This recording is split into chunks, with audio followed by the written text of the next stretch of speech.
How come they are now expelled from the land? Allah did it.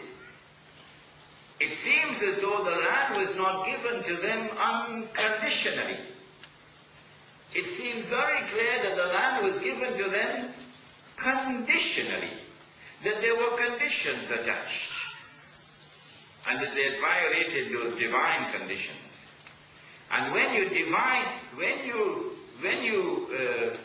violate the divine condition, even the President of the United States can't help you. Now let us see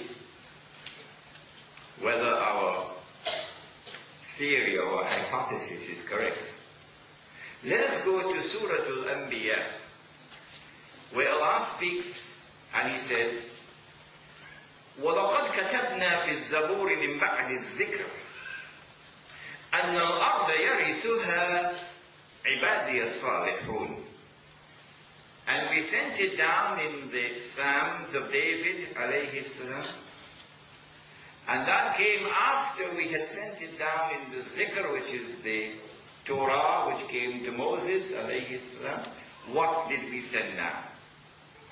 أَنَّ الْأَرْضَ يَرِثُهَا عِبَادِيَ الصَّالِحُونَ. That only those who are my servants, and therefore who follow the religion of the Imam who I pointed, the religion of Ibrahim alayhi salam, which is Islam.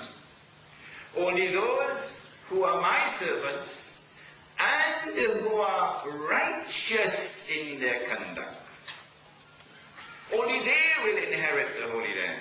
Some people have difficulties in understanding what is righteousness. So maybe this lecture has come as an opportune moment for us to teach them what is righteousness. It is not righteousness that you turn your faces to this way or to that way. That's not righteousness. Righteousness is in your conduct.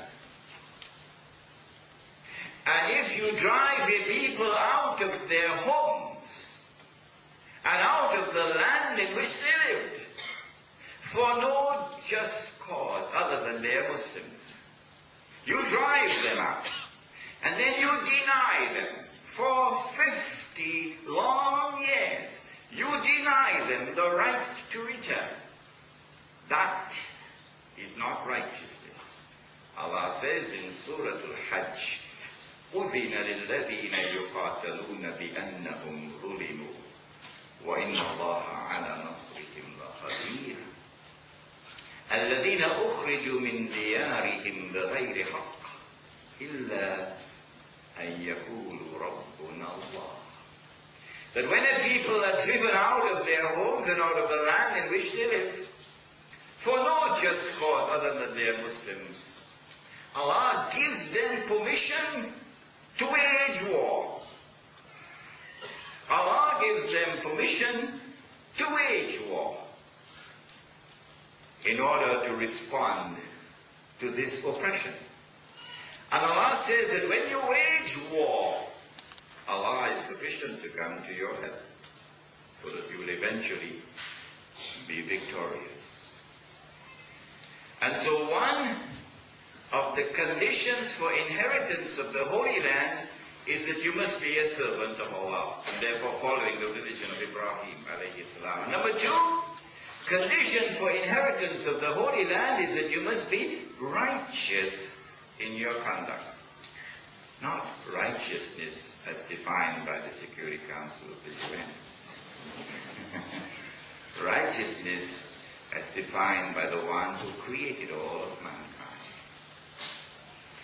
Because they violated these conditions, they were thrown out of the Holy Land.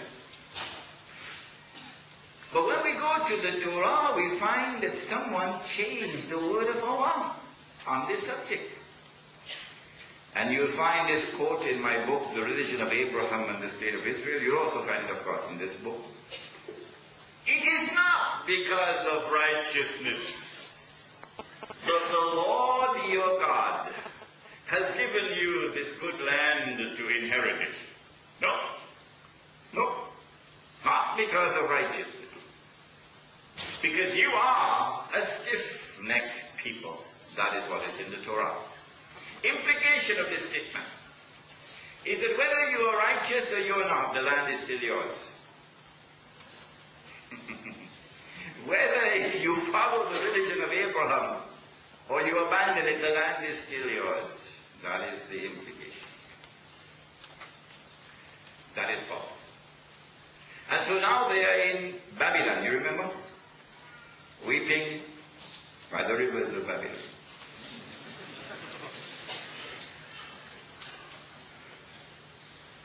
And then Allah sent prophets to them, because they're still living as a homogeneous community.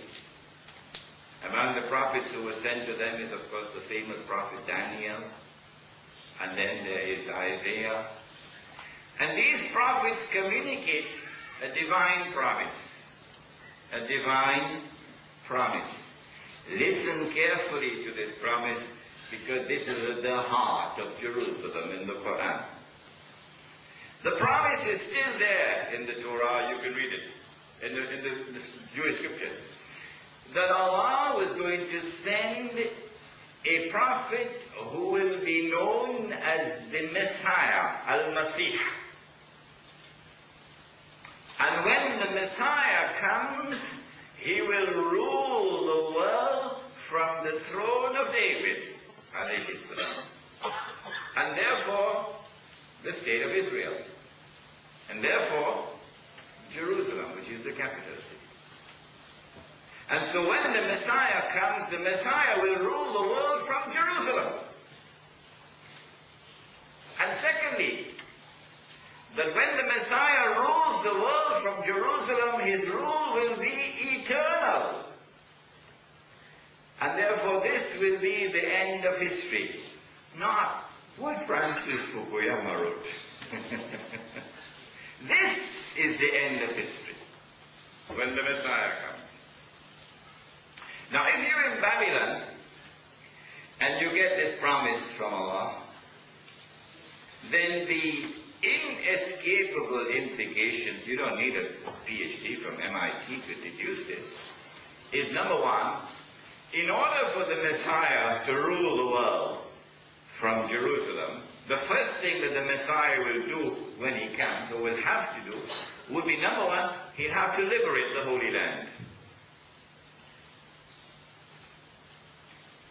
Having liberated the Holy Land of Babylonian rule, the second thing that he'd have to do would be to bring the Israelite people back to the Holy Land.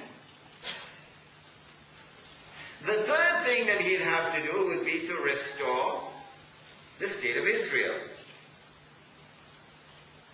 The fourth thing he'd have to do would be to ensure that that state of Israel becomes once again the ruling state in the world, once again. And so the golden age will come back. And then the Messiah can rule the world from Jerusalem. And so while they're weeping by the rivers of Babylon, they're waiting for that day when the Holy Land will be liberated. And then there was an awesomely important change in international relations. The Persian Empire defeated Babylon. And the Persian king, then having liberated the Holy Land of Babylonian rule, then ordered that the Jews be allowed to return to the Holy Land. Not as tourists, but to reclaim it. And that the temple or the masjid be reconstructed.